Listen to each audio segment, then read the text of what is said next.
Assalamualaikum warahmatullahi wabarakatuh. Selamat pagi anak-anak. Bagaimana kabarnya? Ibu harap semua dalam keadaan baik-baik saja.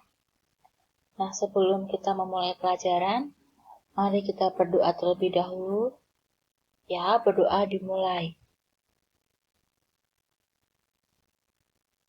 Selesai.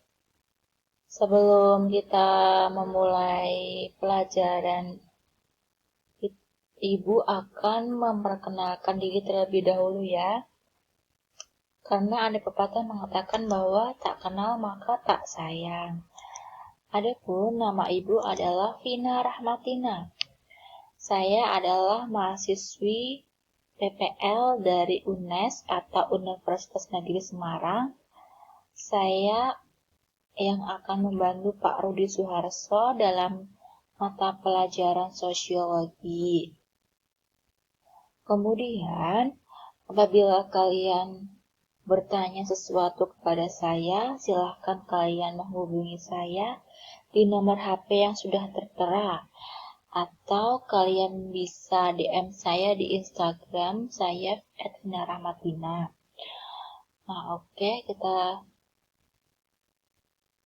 ke yang selanjutnya ya. Kemudian, kita akan mempelajari bab 3, yaitu mengenai perbedaan, kesetaraan, dan harmoni sosial.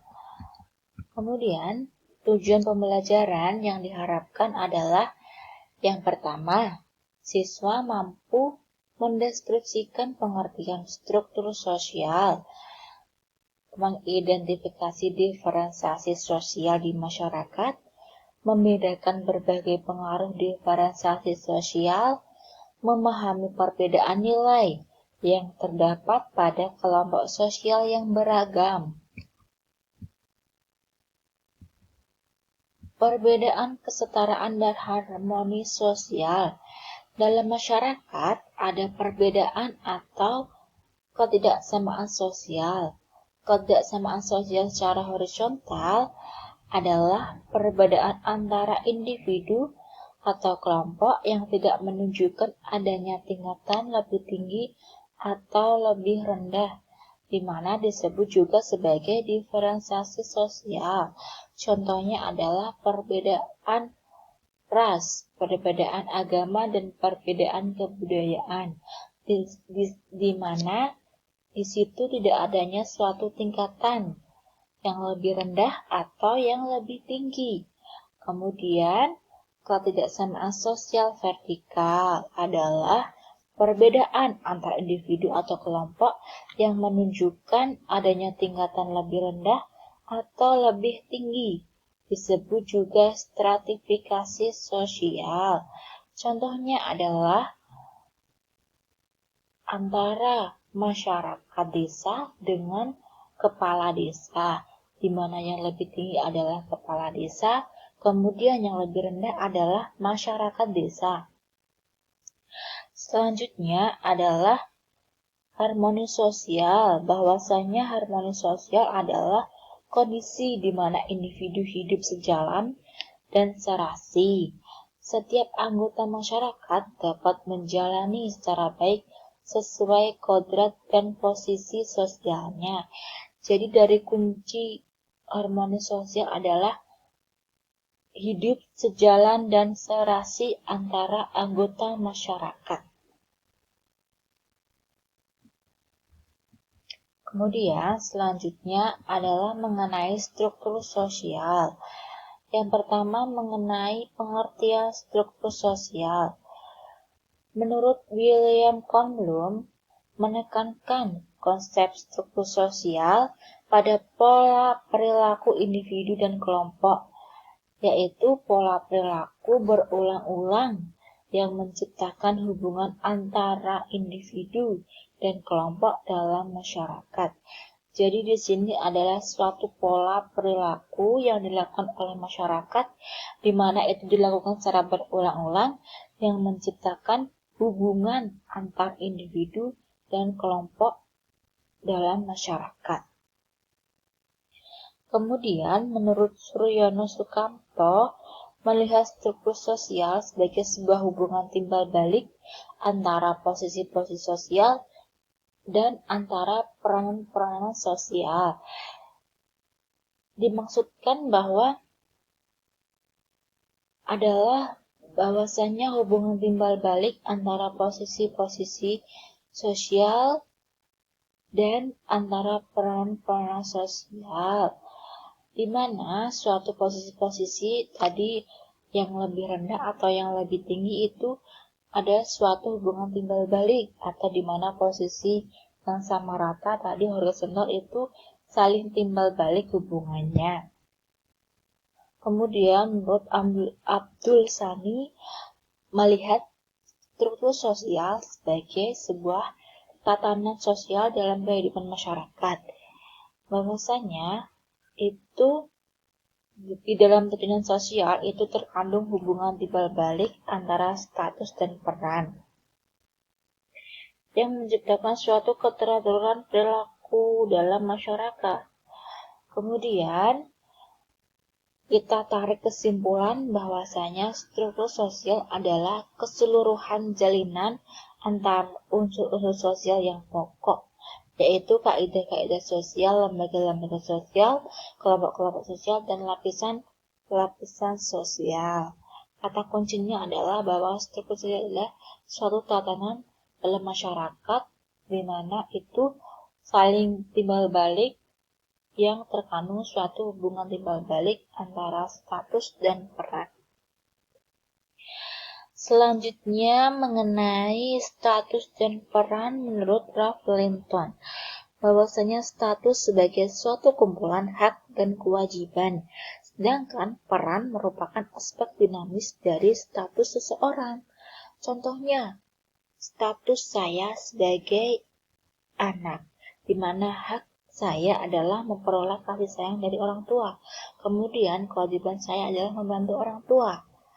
Kemudian peran saya adalah menjaga nama baik keluarga saya. Selanjutnya, ciri-ciri struktur sosial. Yang pertama, memiliki sifat yang selalu berkembang dan dapat berubah atau dinamis. Diartikan bahwa struktur sosial ini itu ajek atau tidak pernah ajek atau tidak pernah stuck. Jadi di sini terus berkembang dan dinamis. Oke. Kemudian cakupan luas meliputi kebudayaan masyarakat. Jadi di sini struktur sosial itu cakupannya sangat luas, tidak hanya satu atau tidak hanya memuat relasi saja yang memuat suatu norma. Kemudian yang ketiga adalah membentuk kesatuan kelompok. Bahwasanya struktur sosial itu ciri-cirinya adalah membentuk kesatuan kelompok, di mana contohnya adalah kelompok agama Islam, kemudian kelompok agama Kristen, dan lain sebagainya. Kemudian memiliki dimensi vertikal dan horizontal. Bahwasanya struktur sosial itu memiliki dimensi vertikal, yaitu tadi yang karakteristiknya itu memuat lebih tinggi atau lebih rendah. Kemudian horizontal itu kelompok sosialnya itu semua sama rata, tidak ada yang lebih rendah atau yang lebih tinggi.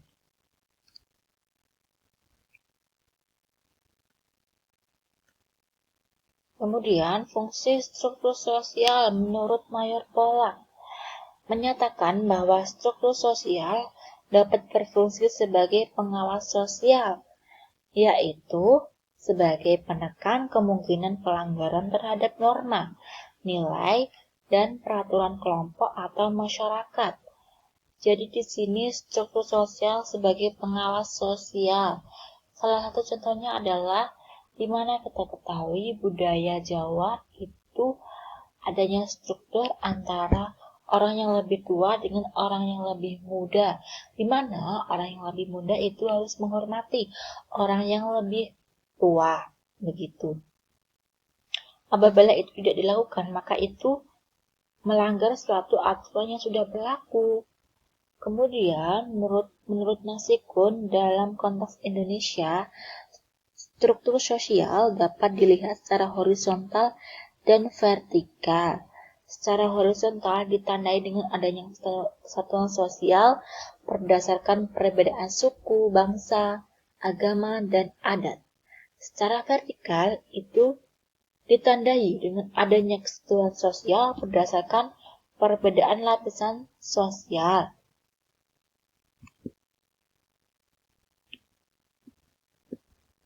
Bentuk-bentuk struktur sosial menurut Peter M. Blau membagi dua, yaitu pertama intersect social structure, yaitu kelompok yang keanggotaannya memiliki latar belakang suku, bangsa, atau agama yang berbeda-beda.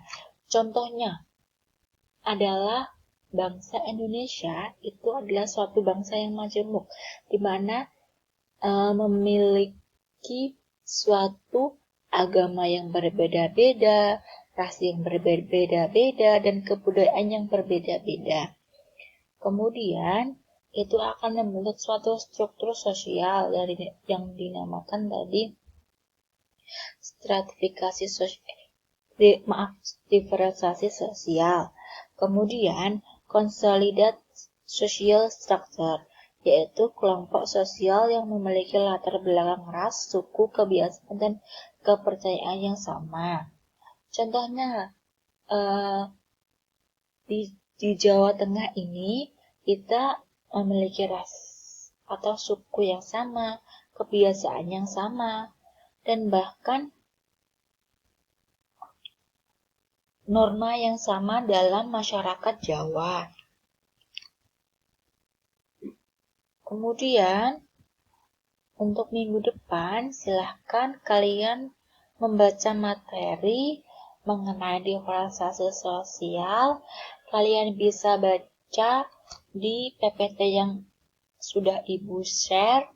Kemudian, pelajaran kali ini akan Ibu akhiri. Apabila kalian ingin bertanya atau belum paham, silahkan kalian bisa komen di kolom komentar atau kalian bisa hubungi Ibu di nomor HP yang sudah tertera tadi. Semoga kalian bisa paham ya dengan apa yang Ibu jelaskan.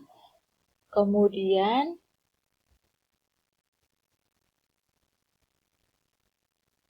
mohon maaf kalau ada kalimat yang kurang berkenan. Semangat dan jaga kesehatan kalian. Sampai jumpa dan terus semangat pokoknya ya. Wassalamualaikum warahmatullahi wabarakatuh.